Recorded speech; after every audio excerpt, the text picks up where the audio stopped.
আমি সবাইকে সম্বোধন করে বলতে চাই, যারা জামাত ইসলাম করেন তাদেরকেও আহ্বান জানাবো যে আপনারা আমার এই ভিডিওটা দেখবেন। ছাত্র শিবিরের ভাইদের আহ্বান জানাবো আপনারা দেখবেন।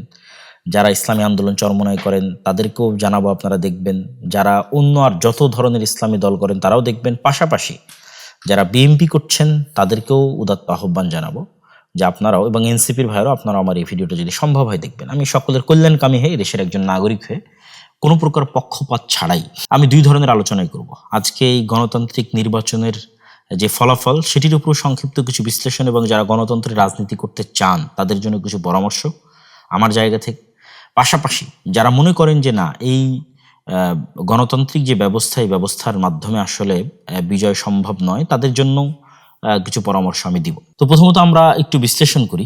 গণতন্ত্রের যারা রাজনীতি করেন, বিশেষ করে বাংলাদেশ বা পাকিস্তান বা ভারতে দীর্ঘদিন থেকে জামাত ইসলামী সবচেয়ে পুরাতন দল হিসেবে গণতন্ত্রের রাজনীতি করে আসতেছে। জামাত ইসলামের জন্য বা এই ধরনের যারা গণতন্ত্রের রাজনীতি করেন এরকম ইসলামপন্থী দলের জন্য বিজয় অর্জন এই গণতান্ত্রিক সিস্টেমে কোনো দিনই কেন সম্ভব নয়, কখনোই কোনোদিনই সম্ভব নয়। কেন? প্রথমত এখানে অলরেডি কয়েকটা বিষয়ের আপনারা আলোচনা করেছেন ফেসবুকে বিভিন্নভাবে, আমি দু একটা পয়েন্ট বলে দিই। তো আপনি বলবেন যে না, আপনারা শুধু হতাশার কথাই বলেন, তাহলে কাজের কথাও বলবো। শুধু হতাশার কথা বলবো যে গণতন্ত্র হারাম শিরক, এই বলে আপনাকে নিরাশ করে দেবো সেটা নয়। যারা গণতন্ত্রের রাজনীতি করতে চান তাদের জন্য পরামর্শ বা কাজের কথা থাকবে ইনশাল্লাহ। নির্বাচনের প্রেক্ষাপটে দেখেন যে বিএনপির সাথে জোট করেছিল একদল আলেম, আবার জামাতের সাথেও কিন্তু জোট করেছিল একদল আলেম। জামাতের সাথে ছাত্ররা জোট করেছে এনসিপি। কিন্তু দুঃখজনক হলেও সত্য, দেখেন যে বিএনপির সাথে যে সমস্ত আলেম ওলামা জোট করেছিল তারাও সেভাবে কেউ জয়লাভ করে আসতে পারেনি, এবং জামাতের সাথেও যারা জোট করেছিল তাদের মধ্যে আলেম হিসেবে সবচেয়ে পরিচিত মুখ ছিল মামুনুল হক সাহেবের, তিনিও সেভাবে জয়লাভ করে আসতে পারেননি। পাশাপাশি আরেকটি বিষয়ে আপনারা অবশ্যই খেয়াল করেছেন যে এই নির্বাচনকে কেন্দ্র করে কে কোন পক্ষের জোটে যাবে, কে কাকে ভোট দিবে, এটি নিয়ে আলেম ওলামাদের মধ্যে যে পরিমাণ কাদা ছোড়াছুড়ি হয়েছে আমার জানা নাই নিকট অতীতে।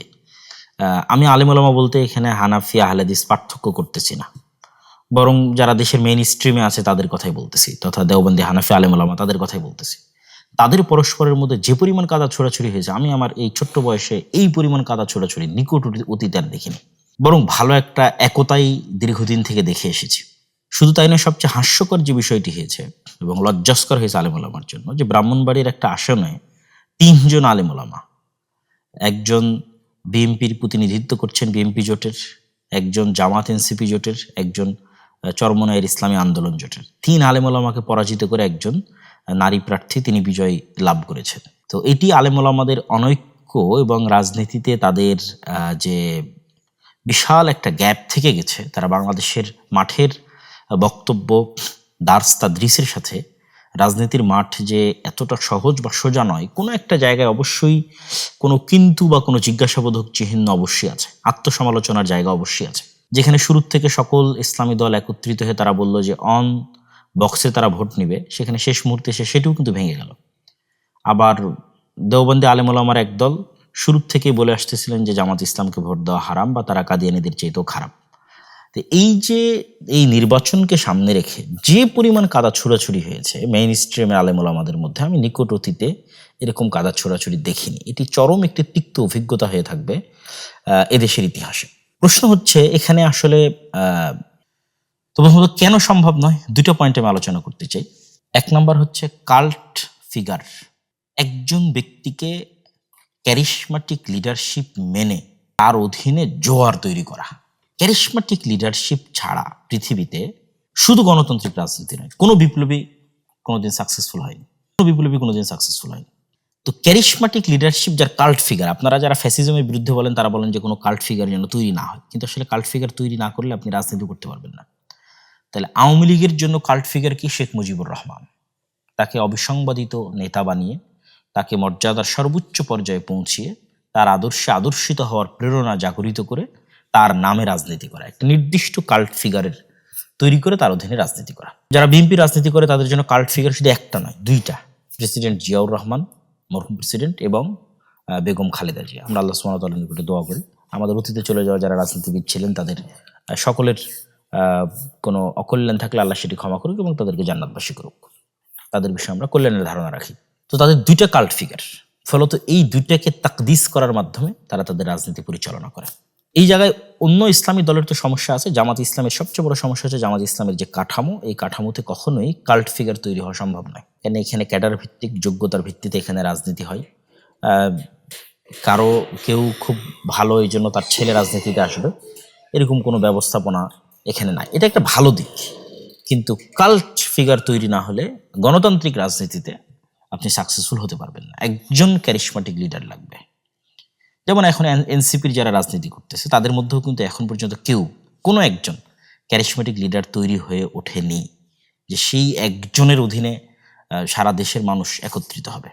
আপনি যে কোনো বিপ্লব পৃথিবীতে দেখেন, পাকিস্তানের ইমরান খানের দিকে দেখেন অথবা ইরানের আয়াতুল্লাহ আল খামেনির দিকে দেখেন, যেখানেই দেখেন সেখানে একজনকে সবচেয়ে মহান এবং বড় করে তুলে ধরা হয় এবং তার পিছনে মানুষ একত্রিত হয়। এই জুলাইয়ের যে এটিকে আপনারা গণ অভ্যুত্থান বলতেছেন, এটি বিপ্লবে পরিণত না হওয়ার সবচেয়ে বড় আরেকটি কারণ হচ্ছে এই জুলাই একক কোনো নেতা ছিল না। যদি একক নেতা থাকতো এবং একক আদর্শে আদর্শিত বিশাল কর্মী বাহিনী থাকতো, তাহলে ওইটা কিন্তু অভ্যুত্থান না হয়ে বিপ্লবে পরিণত হয়ে যেত এবং আজকে কিন্তু আপনাকে আবার নির্বাচন দেওয়া লাগতো না। যেমন আহমদ আশ-শারা কি নির্বাচন দিচ্ছে, আর অন্তর্বর্তীকালীন সরকারি 5 বছর 6 বছর দেশ পরিচালনা করতেছে।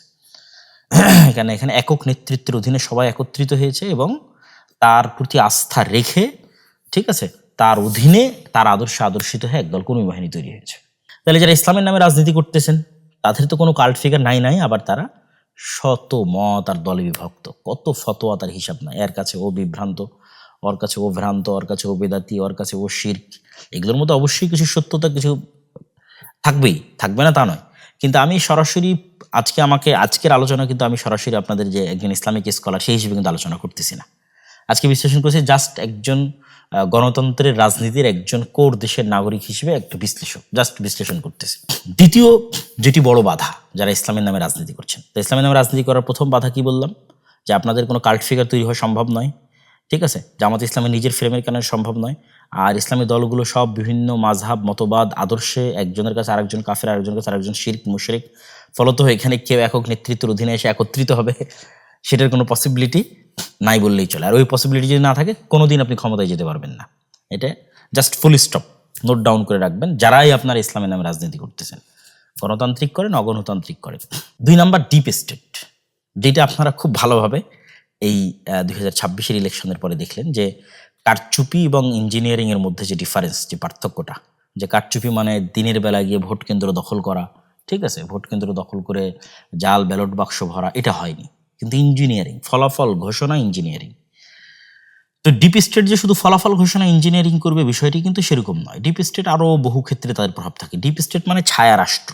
ছায়া রাষ্ট্র যদি আপনি আরও ভালোভাবে বুঝতে চান তাহলে বুঝতে পারবেন যে ডক্টর ইউনূস কেন সাকসেসফুলি কাজ করতে পারেনি, কেন বাংলাদেশের যে ডিপ স্টেট এইটা তাকে সাকসেসফুলি কাজ করতে দেয়নি। প্রতিটা রাষ্ট্রের ডিপ স্টেট থাকে, আমেরিকারও ডিপ স্টেট আছে। তো ওই ডিপ স্টেটের সক্ষতা শুধু জনসমর্থন দিয়ে হয় না।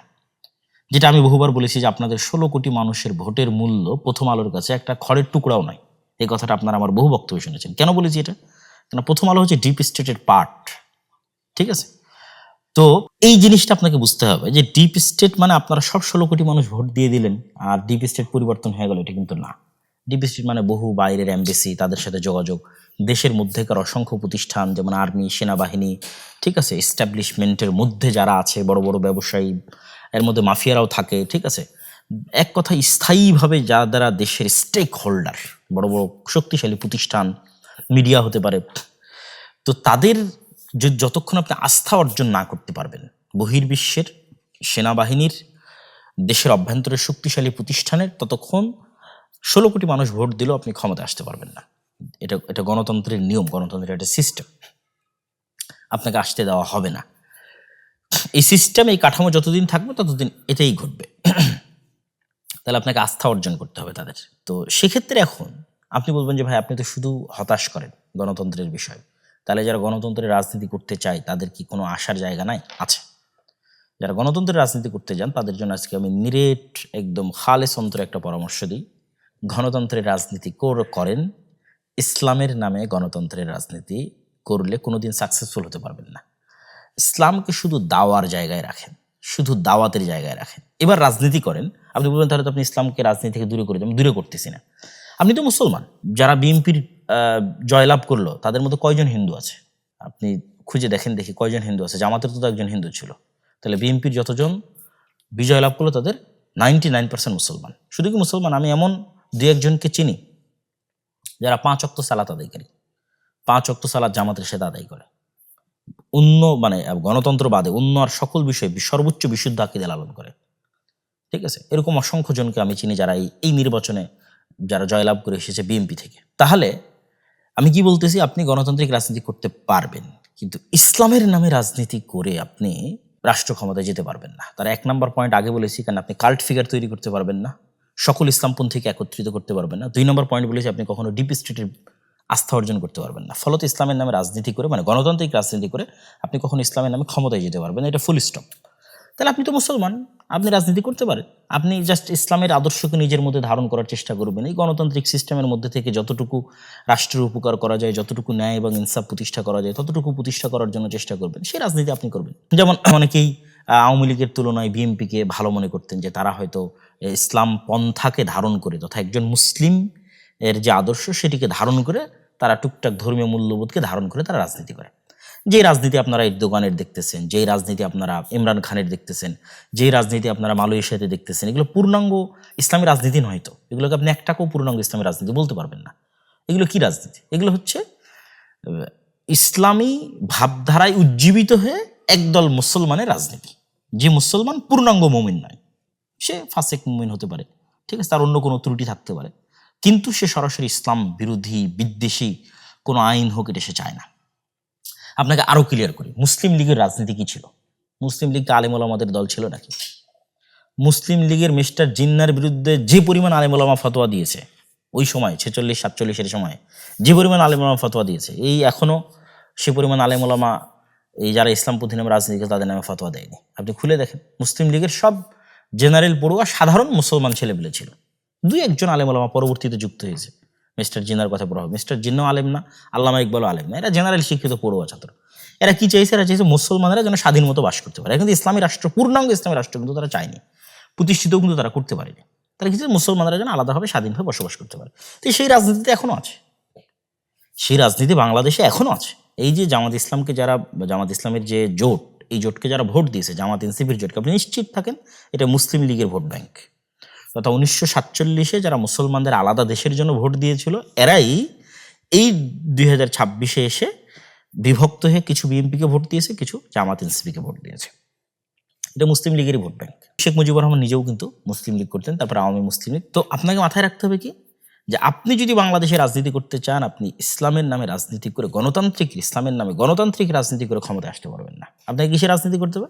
মুসলমানদের রাজনীতি করতে হবে। যে একজন মুসলমান, সে ইসলামের বিরুদ্ধে বিদ্বেষী কোনো কথাবার্তা বলবে না, সেই সিস্টেমকে, গণতন্ত্রের এই কুফরি সিস্টেমকে মেনে নিয়েই এর মধ্যে টুকটাক ভালো মানুষকে নিয়ে আসার জন্য চেষ্টা করবে, সেই রাজনীতি করবে। তো বলবেন তাহলে এই রাজনীতি কারা করবে? দেখেন, আমি যে তত্ত্বের কথা বলতেছি, এই তত্ত্ব যে সঠিক তত্ত্ব তার প্রমাণ ভারতই আছে। ভারতের আরএসএস, শিবসেনা, বাজরাং দল, ঠিক আছে, এরা কিন্তু নিজেরা যেহেতু কট্টর উগ্র হিন্দুত্ববাদী বিশ্বাসী, ফলত তারা জানে যে কট্টর উগ্র হিন্দুত্ববাদ দিয়ে মানুষের ভোট নিয়ে তারা বিজয় অর্জন করে ক্ষমতায় আসতে পারবে না। তখন আরএসএস, শিবসেনা, বাজরাং তারা কি করেছে? তারা তাদের মডারেট হিন্দুদের দিয়ে আরেকটা নতুন রাজনৈতিক দল তৈরি করেছে, তার নাম বিজেপি। বিজেপি একটা রাজনৈতিক দল, এইটা সরাসরি উগ্র হিন্দুত্ববাদ তার মেইন মতাদর্শের মধ্যে আছে লিখিতভাবে, এরকম নয়, বরং তারা আরএসএস কর্তৃক নিয়ন্ত্রিত হয়। আরএসএস কট্টর উগ্রবাদ, তারা বাজরং দল, শিবসেনা কর্তৃক নিয়ন্ত্রিত, তারা কট্টর উগ্রবাদ। কিন্তু বিজেপি তারা সাধারণ হিন্দু, খুব যে হিন্দু ধর্মকে খুব ভালোভাবে মেনে চলে, খুব আল্লাহ মানে তাদের হিন্দু ধর্মের দিক থেকে খুব হিন্দু ধর্ম মেনে চলে, এরকম কিন্তু সতী সাধু এরকম কিন্তু নয়, ঠিক আছে। তো সেক্ষেত্রে এই যে জামাত ইসলাম সহ আর যারা ইসলামের নামে রাজনীতি করতেছে, সেটা ইসলামী আন্দোলন বাংলাদেশের চরমনাই হোক, সেইটা জমিয়তে কি যেন ওলামা ইসলাম একটা আছে, আর অনেক ইসলামের নামে যারা রাজনীতি করতেছে বাংলাদেশে, তাদের সকলের উচিত হবে তারা এরকম সাধারণ জেনারেল শিক্ষিত মুসলমান সন্তানদের দিয়ে একটা রাজনৈতিক দল তৈরি করবে। যেই কাজটা বিএনপি তাদেরকে অতীতে করে দিত, তারা যদি মনে করে যে এখন বিএনপি ছাড়াও তাদের এরকম একটা রাজনৈতিক দলের দরকার আছে, তাহলে এরকম একটা তারা সাধারণ মুসলমানদের এরকম একটা রাজনৈতিক দল তৈরি করবে। যেমন এনসিপি হতে পারে সেই রাজনৈতিক দল, যারা সরাসরি ইসলামী রাষ্ট্র প্রতিষ্ঠার রাজনীতি করবে না, কিন্তু এই দেশের মুসলমানদের, স্বাভাবিক মুসলমানদের যে অধিকার রক্ষার কথা সেটা বলবে। যেমন ওসমান হাদি করতো, যেমন আমাদের জুলাইয়ের যে ছেলেমেয়েরা তারা করতেছে। এই ধরনের ছেলে মেয়েদেরকে যদি আপনি এগিয়ে দেন, তাহলে এরা হচ্ছে একটা কাল্ট ফিগারও তৈরি করতে পারবে। কেন? যেহেতু সে সরাসরি ইসলামী নয়, ফলত এখানে ফতোয়া ফারাইজ আসবে না, মাসলাক আসবে না, মতবাদ আসবে না, আদর্শ আসবে না, শিরক বেদাত আসবে না, মানে এইগুলো নিয়ে মুসলমানদের ইসলামী দলগুলোর মধ্যে যে গণ্ডগোল সেগুলো আসবে না। তাহলে কাল্ট ফিগার একটা তৈরি করতে পারবে। 2 নম্বর, যেহেতু তারা সরাসরি ইসলামী নয়, মডারেট সাধারণ মুসলমান, সেহেতু তারা ডিপ স্টেটের আস্থা অর্জন করতে পারবে। ডিপ স্টেট যেগুলো নিয়ে অ্যালার্জেটিক, সেগুলোর বিষয়ে তারা টুকটাক ম্যানেজও করতে পারবে। ম্যানেজ করার মাধ্যমে তারা দেখা যাচ্ছে ক্ষমতায় যাবে। এবং আপনারা যে মন্দের ভালোটা চাচ্ছেন, যে মন্দের ভালো নিয়ে আপনারা গত 1 মাস যাবৎ ফেসবুক একদম তোলপাড় করে ফেলেছেন, সেই মন্দের ভালোর একমাত্র সমাধান এইটা। সেক্ষেত্রে যত ইসলামের নামে গণতান্ত্রিক রাজনীতি দল আছে, এদের সবকে তাদের রাজনীতি অফ করে দিয়ে দাওয়াতি কাজ করতে হবে। তারা দাওয়াতি ফিল্ড তৈরি করবে, সন্তান তৈরি করবে, প্রজন্ম তৈরি করবে। আর ওই মুসলমানের সন্তানরা স্বাভাবিক, যতদিন অন্তত গণতান্ত্রিক সিস্টেম আছে ততদিন সেই গণতান্ত্রিক সিস্টেমে তারা রাজনীতি করবে। এটি গেল যারা গণতন্ত্রের মধ্যে দিয়ে ইসলামের রাজনীতি করতে চান তাদের জন্য পরামর্শ। যদি আপনাদের ভালো লাগে আপনারা পরামর্শ গ্রহণ করতে পারেন, আর না হলে আমি যেভাবে ফুল স্টপ দিয়েছি এটা আসলেই ফুল স্টপ। দেখেন, এই নির্বাচনেও জামাত ইসলাম কিন্তু চেষ্টা করেছে তার ইসলামী রাজনীতির খোলস থেকে বের হয়ে আসার। এটা ছাড়া তার কোনো উপায় ছিল না। মন্দিরে গেছে, তারপরে কত রকমের বক্তব্য, মূর্তি পূজার সাথে রোজার তুলনা, মানে একটা সেকুলার দলের মধ্যে যা যা অনুষঙ্গ থাকে তার সব কিছুই কিন্তু জামাত ইসলাম তার নিজের মধ্যে নিয়ে আসার জন্য কী করেছে? চেষ্টা করেছে। তাহলে কেন চেষ্টা করতেছে? সেটা অবশ্যই ডিপ স্টেটের আস্থা অর্জন করার জন্য, অবশ্যই সাধারণ জেনারেল শিক্ষিত মুসলমানদের আস্থা অর্জন করার জন্য। তাহলে আর ইসলামী দল রাখার কি দরকার? এই কথাটাই আমি বলতেছি, যে এই কাজগুলো যখন আপনি ইসলামের নামে করবেন তখন সেখানে ইসলামও কলুষিত হয়। দেখেন, আমি এবারের নির্বাচনের পূর্বে 2024 যে নির্বাচন এবং 2026 নির্বাচন, এই 2 নির্বাচনে আমি দেশে ছিলাম। ইতিপূর্বে আর কোনো নির্বাচনে দেশে থাকার সুযোগ হয়নি। 2008-এ যেটা তত্ত্বাবধায়ক সরকার আমলে যে নির্বাচন হয়েছিল তখন দেশে ছিলাম, তখন একটু কম বুঝতাম। এবারে এই 2 নির্বাচনে আমি বিভিন্ন নির্বাচনের যে তথ্য কেন্দ্র, বুথ, এগুলোতে আমি ঘোরার চেষ্টা করেছি।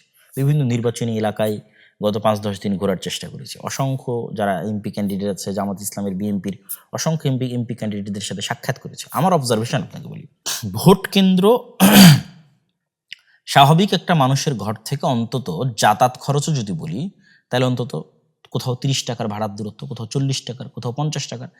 যাদের বাড়ি একদম ভোট কেন্দ্রের পাশে তাদেরটা ভিন্ন, কিন্তু স্বাভাবিকভাবেই ভোট কেন্দ্র থেকে যারা মোটামুটি দূরত্বে আছে তাদের 30, 40, 50 টাকা ভাড়ার দূরত্বে। তো আমি অনেককে জিজ্ঞেস করলাম, ভাই আপনি কীভাবে যাচ্ছেন? তো অটোরিকশায় যাচ্ছে। অটোরিকশা কীভাবে পেলেন? তাহলে ওই দলের পক্ষ থেকে অটোরিকশা দেওয়া আছে। যাতায়াত খরচ? হ্যাঁ, যাতায়াত খরচ দেওয়া আছে। তাহলে এই যে বিশাল একটা মানুষকে যারা আপনাকে সাপোর্ট করে তাদেরকে ভোট কেন্দ্রে নিয়ে, আমি অন্য কথা বাদ দিলাম, জাস্ট ভোট কেন্দ্রে নিয়ে যাওয়ার জন্য কেন মানুষ ফ্রিতে ভোট দিতে যাবে? কত কোটি মানুষ ভোট দিয়েছে আপনি দেখেন দেখি, 12 কোটি মানুষের। আমার আব্বা আম্মা জীবনে কোনোদিন ভোট কেন্দ্রে যায়নি, তারা এটাকে ফেতনা মনে করে এই ভোট কেন্দ্রে যাওয়াকে। এরকম হাজার হাজার লক্ষ লক্ষ মানুষের যারা জীবনে কোনোদিন ভোট কেন্দ্রে যায়নি, তাহলে মানুষ নিজের খায়ে নিজের খরচ করে কেন ভোট কেন্দ্রে যাবে? কেউ যাবে না। তাহলে এই যে যত মানুষ ভোট কেন্দ্রে গেছে এদের অধিকাংশ মানুষই, অন্তত আমি গ্রামগঞ্জের লেভেলে বলতেছি, শহরে, ঢাকা শহরের দিকে আমি ছিলাম না, গ্রামগঞ্জের লেভেলে বলতেছি, তাদেরকে যাতায়াত খরচ দেওয়া হয়েছে, তাদেরকে গাড়ি ভাড়া দেওয়া হয়েছে, তাদের জন্য আলাদা অটো রিজার্ভ করা হয়েছে, সেগুলোতে করে তারা ভোট কেন্দ্রে গেছে। তাহলে একটা নির্বাচনে কি পরিমাণ টাকার লেনদেনের প্রয়োজন হয় একটা নির্বাচনে জয় অর্জনের জন্য, এটা একমাত্র যারা রাজনৈতিক দল করে গণতান্ত্রিক তারাই জানে। আপনি টাকা ছাড়া জনগণকে ভোট কেন্দ্রে নিয়ে যেতে পারবেন না এবং অন্যের তুলনায় বিজয় অর্জন করতে পারবেন না। মানে জাস্ট ভোট গণনা পরে, মানে ইঞ্জিনিয়ারিং থামানোর জন্য, ডিপ স্টেটের আস্থা অর্জনের জন্য পরের কথা বলতেছে, জাস্ট ভোট আর ভোট কেন্দ্রে যাবে, এটা আপনি টাকা ছাড়া করতে পারবেন না। আল্লাহ আলাম এই ভোটে কত হাজার কোটি টাকা খরচ হয়েছে, 2-3 হাজার কোটি টাকার নিচে অবশ্যই নয়। তাহলে আপনি ইসলামের নামে রাজনীতি করে একটা মানুষকে টাকা দিতে পারবেন? পারবেন না। যদি দেন তাহলে তো আপনার ইসলামী যে আদর্শের কথা বলছেন, সত্য ন্যায়, সেটা তো থাকলো না, তাই না? আল্লাহ সুবহানাহু ওয়া তাআলা ভালো জানে, যিনি সৈয়দপুর বিমানবন্দরে আটকা পড়েছিলেন তার কাছে সেই অর্থ কী বাবদ ছিল বা কী কারণে ছিল। কিন্তু এটি আলেম ওলামা হোক বা যারা ইসলামের নামে রাজনীতি করুক তাদের জন্য মানুষ হানিকর বা সম্মান হানিকর হয়েছে কিনা? অবশ্যই হয়েছে। তাহলে আপনি নিশ্চিত থাকেন, গণতন্ত্রের এই সিস্টেমে আপনি যদি ইসলামের নামে রাজনীতি করতে চান আপনাকে মুনাফিক হয়ে যেতে হবে। এই যে খতিবে বাঙ্গাল জুনায়েদ আল হাবিব সাহেব, আমি কারো নাম নিয়ে বলি না, আজকে তার নাম নিয়ে বললাম, তিনি কি পরিমাণ তার আত্মমর্যাদাকে ভুলুণ্ঠিত করেছেন বিভিন্ন কথা এবং বিভিন্ন বক্তব্যে, সেটা আপনারা খুব ভালোভাবে জানেন। তাহলে এই পরিমাণ আত্মমর্যাদাকে ভুলুণ্ঠিত না করলে, এই পরিমাণ মানে যে কথা, যেটা আমি আমার পুরো কথায় তুলে ধরতে চাচ্ছি আর কি, যে এক কথায় আপনি গণতান্ত্রিক সিস্টেমের সাথে রাজনীতি করতে গেলে আপনাকে মুনাফিকের পথ অবলম্বন করতে হবে, আপনি জিততে পারবেন না। তাহলে কেন ইসলামের নামে এই কাজটা করবেন?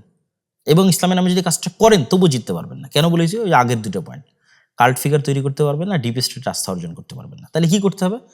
ইসলামকে আপনি দাওয়াতের জায়গায় রাখেন, আর সাধারণ মুসলমানের সন্তানদের দিয়ে দেন, যারা জেনারেল শিক্ষিত স্বাভাবিক, তাদেরকে দিয়ে দেন এই রাজনীতির ময়দানে, তারা রাজনীতি করুক, তাদেরকে আপনারা পিছন থেকে সাপোর্ট দিতে পারেন। আরও একটা কথা বলি, ইসলামের নামে রাজনীতি করার আর একটা ক্ষতির দিক আপনাকে বলি। আপনারা আমার সাথে যে কোনোভাবে দ্বিমত করতে পারেন, আমি জাস্ট ওপেন খোলামেলা মনের কথা আপনাদের সাথে তুলে ধরতেছি। ইসলামের নামে গণতান্ত্রিক রাজনীতি করার একটা ক্ষতিকর দিক হচ্ছে মুসলমানদের কাছে ইসলামকে শত্রু বানানো হয়। গত 17 বছর যেমন আওয়ামী লীগ সরকার যে কোনো দাড়ি টুপি দেখলে মনে করতো যে মনে হয় আমার শত্রু, যে হয়তো রাজাকার অথবা জামাত অথবা শিবির, ঠিক আছে। এখন বিএনপি সরকারও যে ক্ষমতায় আসতেছে, সেও মনে করবে যে কোনো দাড়ি টুপিকে দেখলে তার অন্তরে কাজ করবে যে এই মনে হয় জামাত, এ মনে হয়, যেমন উনি তো বলেইছেন যে গুপ্ত, ঠিক আছে, এটা তার অন্তরে কাজ করবে, অথচ সে কিন্তু মুসলমান। তথা পুরো বিএনপিতে যারা আছে তারা সবাই মুসলমান। তাহলে বিএনপির এই সমস্ত মুসলমান নেতাদেরকে আমরা ইসলামের শত্রু বানিয়ে দিলাম। আমরা যদি ইসলামের নামে রাজনীতি না করে স্বাভাবিক রাজনীতি করতাম, তাহলে কিন্তু শুধু মুসলমানদের রাজনীতি করতাম, তাহলে কিন্তু ইসলামকে শত্রু বানানো হতো না। যে কোনো দাড়ি টুপিওয়ালা মানুষকে দেখলে কিন্তু তারা শত্রু মনে করতো না। আমরা যদি দাওয়াতের মাঠে থাকতাম এবং সাপোর্ট দিতাম, এরকম কোনো একটা দল তৈরি করে দিতাম, যেমন আমি উদাহরণ দিয়েছি বিজেপি এবং RSS এর, যেমন আমি উদাহরণ দিয়েছি যে এখনকার ইসলামী রাজনৈতিক দলগুলো পারে এনসিপিকে সামনের দিকে এগিয়ে দিতে, যে বাবা তোমরাই রাজনীতি করো, আমরা দাওয়াত দিয়ে ফিল্ড তৈরি করে দেবো, তোমাদেরকে সকল প্রকার সাপোর্ট দেবো, রাজনীতি তোমরা করো। এনসিপির ছেলেদের কথা বলতে পারেন আপনারা। তো এইগুলো আপনাদের জন্য পরামর্শ। ইসলামের নামে রাজনীতি করতে গিয়ে আমরা মুসলমানদের কাছেই ইসলামকে শত্রু বানিয়ে ফেলতেছি, এটার একটা দীর্ঘমেয়াদী ক্ষতিকর প্রভাব আছে। তাহলে আমি যারা গণতন্ত্রের রাজনীতি করে তাদেরকে আমি হতাশও করছি না, কিন্তু তাদেরকে সমাধানও দিচ্ছি। এবার যারা গণতন্ত্রের এই রাজনীতিকে পছন্দ করেন না, যেমন তার মধ্যে আমিও একজন, আমিও আমার বহু বক্তব্যে এই গণতান্ত্রিক সিস্টেমের কথা বহুবার তুলে ধরেছি, যেটির মধ্যে দিয়ে ইসলাম প্রতিষ্ঠা করা সম্ভব নয়। আজকে তো আরও বিস্তারিত ব্যাখ্যা সহ আপনাদের কাছে তুলে ধরলাম, এত খোলামেলা আলোচনা আমি অতীতে কখনো করিনি। বিএনপির ভাইদের জন্য আমার কিছু নাসিহা আছে, এবং যারা গণতন্ত্রের বাইরে গিয়ে ইসলাম প্রতিষ্ঠা করতে চান তাদের জন্য নাসিহা আছে। তো যেহেতু এতক্ষণ একটু সরাসরি একদম পলিটিক্যাল আলোচনা করছি, আমি যেন বিএনপির ভাইদের জন্য নাসিহাতে আমার বক্তব্য শেষ করি। আমি মনে করি যে বিএনপির তারাও মুসলমান, এবং তাদের সাথে আমাদের আন্তরিক হওয়া উচিত।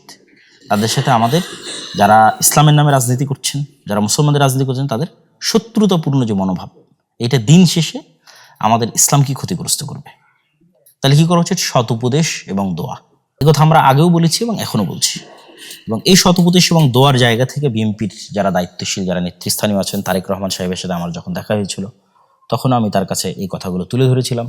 আজকেও আমি একটি কথা বলে বিএনপির ভাইদের শেষ করব, তাদের প্রতি নাসিহা, সেটি হচ্ছে বিভাজনের রাজনীতি না করা। গণতন্ত্রের রাজনীতির একটা বড় অনুষঙ্গ হচ্ছে বিভাজনের রাজনীতি। আর ভারতের রাজনৈতিক বয়ান হচ্ছে মুক্তিযোদ্ধা বনাম রাজাকার। অবশ্যই 47 যেমন আমাদের ইতিহাসের অন্যতম গুরুত্বপূর্ণ অংশ, 71 আমাদের ইতিহাসের অন্যতম গুরুত্বপূর্ণ অংশ, 24 আমাদের ইতিহাসের অন্যতম গুরুত্বপূর্ণ অংশ, কিন্তু এটিকে বেস বানিয়ে কারোর সাথে চিরন্তনভাবে শত্রুতা তৈরি করে রাখা, দেশেরই নাগরিকদের একটা অংশকে বৈষম্যের শিকার করা, এটা দেশকে ধ্বংস করে দেয়।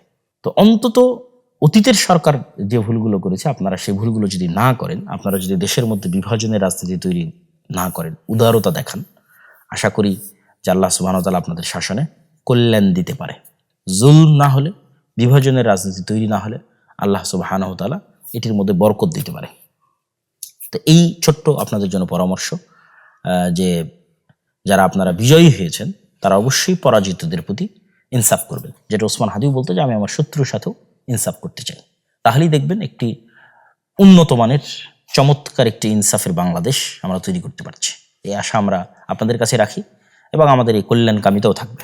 আলহামদুলিল্লাহ, আমরা ব্যক্তিগতভাবে আমরা কখনো না কোনো রাজনৈতিক দলের পক্ষে অবস্থান নিয়েছি, না কোনো রাজনৈতিক দলের বিপক্ষে অবস্থান নিয়েছি।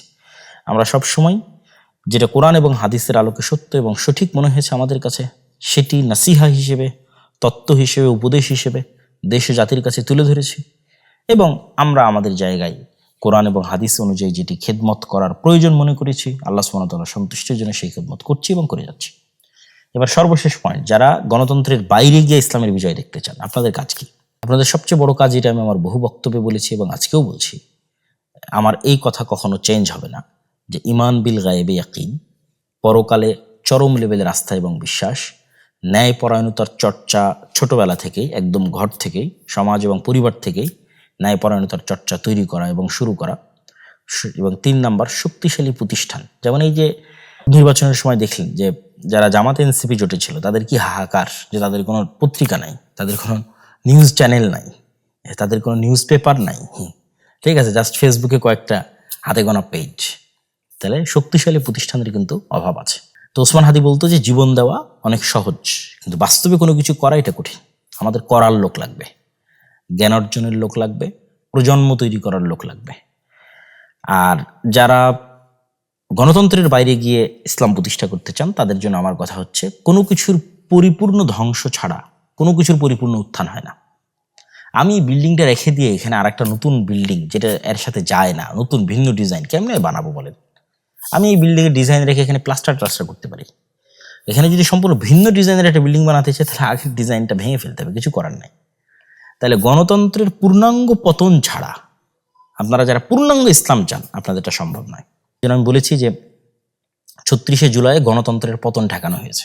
এটা আমাদের কাছে মনে হয়েছে শেখ হাসিনার পতন, জি না, শেখ হাসিনার পতন না, শেখ হাসিনাকে সরিয়ে ফেলার মাধ্যমে গণতন্ত্রের পতন ঠেকানো হয়েছে। কেন, তখন যদি শেখ হাসিনা থাকতো এবং আর্মি যদি অস্ত্র উঠাতো তাহলে ওই দিন গণতন্ত্র ডেড বডি হয়ে যেত, অলরেডি আইসিইউতে ছিল, পরিপূর্ণরূপে মারা যেত।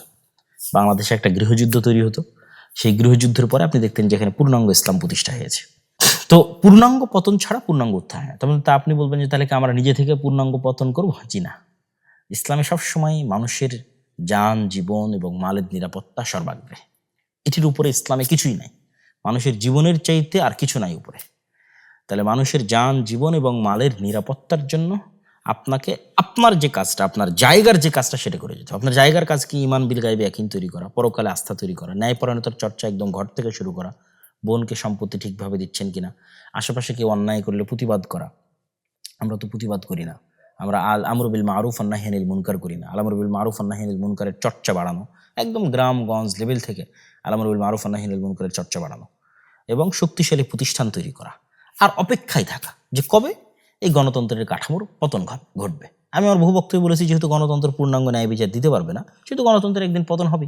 এটা আপনাকে পতন করতে হবে না, এটা বাই ডিফল্ট বাই নেচার পতন হবে। কেননা সে ইনসাফ দিতে পারবে না, তার কাঠামোর মধ্যে নাই যে সে ইনসাফ দেবে।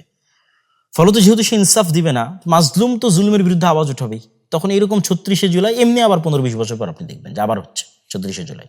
30 বছর পর আপনি আবার দেখবেন, যদি হায়াতে বেঁচে থাকেন, যেরকম 36শে জুলাই হচ্ছে। কেন, এই কাঠামো আপনাকে ন্যায় বিচার দিতে পারবে না। এই কাঠামো ন্যায় বিচার না দিতে পারলে জুলুম হবে। জুলুম হলে কি হলে মানুষ জুলুমের বিরুদ্ধে আওয়াজ উঠাবে। জুলুমের বিরুদ্ধে আওয়াজ উঠালে আবার কি হবে? আবার এরকম 36শে জুলাই হবে। কিন্তু এই রকম পরবর্তী 36শে জুলাই যেন আপনার একটা কাল্ট ফিগার থাকে, একক নেতা থাকে, যার অধীনে সবাই কর্মী হিসেবে, যার অধীনে তারা একত্রিত। তাহলে তখন কি হবে? তখন আপনি পূর্ণাঙ্গ বিপ্লব প্রতিষ্ঠা করে ফেলতে পারবেন, আদারওয়াইজ পারবেন না। তাহলে সেক্ষেত্রে আমি কি বললাম যে গণতন্ত্রের যে পূর্ণাঙ্গ পতন এটা আল্লাহর পক্ষ থেকেই হবে, এমনি হবে। কিভাবে হবে এটা আল্লাহ সুবহানাহু ওয়া তাআলা ভালো জানেন। যেমন ধরেন আমেরিকার যে বিশাল সাম্রাজ্য, আল্লাহ সুবহানাহু ওয়া তাআলা বলেছেন যে আল্লাহ সুবহানাহু ওয়া তাআলা যদি একদল মানুষকে তার একদল মানুষের পতন না করাতেন, আল্লাহ দাফাল্লাহি নাস বা'দাহুম বিবা'দ, তাহলে পৃথিবীতে জুলুমের কারণে মানুষ অস্থির হতো। আজকেও যদি ফেরাউন জীবিত থাকতো কি হতো বলেন তো? আপনি বলেন যে 5000 বছর হয়ে গেছে, ফেরাউন এখনো জীবিত আছে, তাহলে আজকে আমাদের অবস্থা কি হতো? এটা আল্লাহ করেননি, ফেরাউনকে আল্লাহ ধ্বংস করে দিয়েছে মানুষকে বাঁচানোর জন্য। তো এইরকম সুপার পাওয়ার আজকে আমেরিকা আছে, তার আগে সুপার পাওয়ার রাশিয়া ছিল, তার আগে আর কেউ ছিল, ইংল্যান্ড সুপার পাওয়ার ছিল, ইংল্যান্ড চলে গেছে, রাশিয়া চলে গেছে, আমেরিকা চলে গেছে, আমেরিকাও যাবে একদিন। তাহলে এরকম সুপার পাওয়ারের পতন হবে। যখন দেখবেন যে আমেরিকার সুপার পাওয়ারের পতন হচ্ছে, কীভাবে হবে এটা আল্লাহ সুবহানাহু ওয়া তাআলা জানে। কে জানতো রাশিয়া ইউক্রেন যুদ্ধ এতদিন দীর্ঘায়িত হবে? কে জানতো? কেউ জানতো না। এই রাশিয়া ইউক্রেন যুদ্ধ এত দীর্ঘায়িত হওয়ার কারণে যে সিরিয়াতে আহমদ আশ-শারা বিজয়ী হয়েছে। এই রাশিয়া ইউক্রেন এত যুদ্ধ দীর্ঘায়িত হওয়ার কারণেই তো আফগানিস্তানে তালেবানরা ক্ষমতা আসতে পেরেছে। যদি এই রাশিয়া ইউক্রেন যুদ্ধ না হতো এরা জীবনেও পারতো না, বুঝলেন? এগুলো আল্লাহর পক্ষ থেকে হয়। তো এরকম কোনো এক ছোট্ট অজুহাতে দেখবেন এই যে অ্যাপস্টেইন ফাইল, যেটা আমি তো বলি যে এটা আমেরিকার অধপতনের শুরু। আল্লাহ বড় বড় পরাজয়গুলো দেন ছোট্ট ছোট্ট জিনিস দিয়ে, অতি ছোট্ট, আপনি বুঝবেন না যে কোন ক্ষুদ্র জিনিস থেকে পরাজয় শুরু। আমেরিকার অধপতন মানেই তো গণতন্ত্রের অধপতন ভাই। আজকে আমেরিকার পতন হবে, কালকে সব জায়গাতে গণতন্ত্র গায়েব হয়ে যাবে, এটাই নিয়ম। যে যে আদর্শের ধারক ও বাহক তার পতনের সাথে সাথে সে আদর্শ গায়েব হয়ে যায়। তাহলে আপনাকে কি করতে হবে? আপনাকে প্রস্তুতি নিতে হবে, ওই দিন আসার অপেক্ষায় থাকতে হবে। আপনার প্রস্তুতি হবে ঈমান বিল গায়ব ইয়াকিন, আপনার প্রস্তুতি হবে পরকালে আস্থা, আপনার প্রস্তুতি হবে ন্যায়পরায়ণতার চর্চা। কেন ন্যায়পরায়ণতার চর্চার মাধ্যমে নেতা তৈরি হয়, আদারওয়াইজ নেতা তৈরি হয় না। ন্যায়পরায়ণতার চর্চা যদি আমি না করি, ধরেন আমি যদি না করি আমিও নেতা না, এটা হলো সিম্পল কথা। যে তার মানে আমি বলতেছি মানে যে আমি নেতা তা না, কিন্তু আমি যদি ন্যায়পরায়ণতার চর্চা না করি আমিও নেতা না। যে ন্যায়পরায়ণতার চর্চা করবে সেই নেতা হবে। বহু ছোট্ট কুড়ে ঘর থেকে এসে নেতা হয়ে যেতে পারে, কোনো গ্যারেন্টি নেই কে কোথায় থেকে এসে কিভাবে নেতা হবে। ন্যায়ের চর্চা করতে গিয়েই নেতা তৈরি হবে, অন্যায়ের প্রতিবাদ করতে গিয়েই নেতা তৈরি হবে। এটি স্বাভাবিক এবং সিম্পল রুলস নেতা তৈরি হওয়ার। তার ঈমান বিল গায়বে ইয়াকিন, পরকালে আস্থা, ন্যায়পরায়ণতার চর্চা, শক্তিশালী প্রতিষ্ঠান। আর অপেক্ষা কবে এই গণতন্ত্রের পূর্ণাঙ্গ পতন হয়। যেদিন গণতন্ত্রের পূর্ণাঙ্গ পতন হবে সেদিন যদি আপনি প্রস্তুত থাকেন, যেমন 36 জেলায় আপনি প্রস্তুত ছিলেন না, যদি আপনার প্রস্তুত থাকেন পূর্ণাঙ্গ ইসলাম প্রতিষ্ঠা হয়ে যাবে। আর যদি প্রস্তুত না থাকেন তাহলে তো এটার জন্য আপনি নিজেই দায়ী। তাহলে ইমিডিয়েট রেজাল্টের আশা বাদ দিতে হবে, ইমিডিয়েট উত্তেজনা বাদ দিতে হবে, বিশাল দীর্ঘমেয়াদী 30 বছরের প্ল্যান করে প্রস্তুতি নিতে হবে। তো আশা করি আমি নির্বাচন পরবর্তী যে পর্যালোচনা ছিল সেই পর্যালোচনায় আমি সকলের জন্য আজকে নাসিহা দিয়েছি, একদম শতভাগ আমার হৃদয়কে পরিষ্কার করে, কারো প্রতি চুল পরিমাণ পক্ষপাতিত্ব না রেখে। আলহামদুলিল্লাহ, আল্লাহ আল্লাহর কসম, কারো প্রতি চুল পরিমাণ পক্ষপাতিত্ব নাই। যারা আমাদের সম্পর্কে জানেন এবং বুঝেন তারাও খুব ভালোভাবে জানেন। তো আমি সম্পূর্ণ শতভাগ ন্যায় এবং ইনসাফের সাথে জামাত ইসলাম, ইসলামী আন্দোলন চরমনায়, যারা ইসলামের নামে গণতন্ত্রের রাজনীতি করে তারা, এনসিপি ছাত্ররা, তারপরে বিএনপি এবং সর্বোপরি যারা গণতন্ত্রের বাইরে গিয়ে ইসলামের বিজয় চান, তাদের সকলের জন্য তাত্ত্বিক বলেন, বাস্তব বলেন, সকল ধরনের পরামর্শ আপনাদের জন্য দিয়েছি। আল্লাহ সুবহানাহু ওয়া তাআলা আমাদের দেশকে শান্তি শৃঙ্খলায় পরিপূর্ণ করে দিক, আমাদের এই জাতিকে আল্লাহ সুবহানাহু ওয়া তাআলা রক্ষা করুক। এই দেশের মানুষ বহু রক্ত দিয়েছে, বহু রক্ত। সেই মোগলদের পূর্বের আমল থেকে এখানে স্বাধীন সুলতানি শাসন আমলের জন্য লড়াই হতো। বাঙালিরা স্বাধীনতা প্রিয় জাতি, তারা বিদ্রোহী জাতি। শাসন করতে পারুক আর না পারুক, নিজেদের শাসন ধরে রাখতে পারুক আর না পারুক, আরেকজনকে উল্টায় ফেলতে খুব পারে। মানে বিদ্রোহী হিসেবে তারা খুব বিখ্যাত। ওই দিল্লির সুলতানরাও তাদের কোনোদিন কন্ট্রোলে রাখতে পারতো না। এই যে 12 ভূঁইয়া, এরা কিন্তু বিদ্রোহী, ঠিক আছে। মোগলের বিরুদ্ধে এরা যুদ্ধ করেছে। তো বাঙালিদের একটা ভালো গুণ আছে, আল্লাহ সুবহানাহু ওয়া তাআলা আশা করি যে বাংলাদেশ এবং বাংলাদেশের এই মাটি যেখানে হাজার হাজার শহীদের রক্ত আছে, এটিকে আল্লাহ সুবহানাহু ওয়া তাআলা কখনোই মুশরিকদের পদানত করবেন না, অধীনস্থ করবেন না। এটি আল্লাহর কাছে চাওয়া এবং দোয়া। আমাদের পরবর্তী প্রজন্ম যেন মুশরিকদের গোলাম না হয়, এটি আল্লাহ সুবহানাহু ওয়া তাআলার কাছে কামনা। সেই ব্যবস্থা যেন আল্লাহ সুবহানাহু ওয়া তাআলা করে দেন, সেই ব্যবস্থা করার তৌফিক যেন আল্লাহ সুবহানাহু ওয়া তাআলা আমাদের দান করেন। আল্লাহুম্মা আমিন।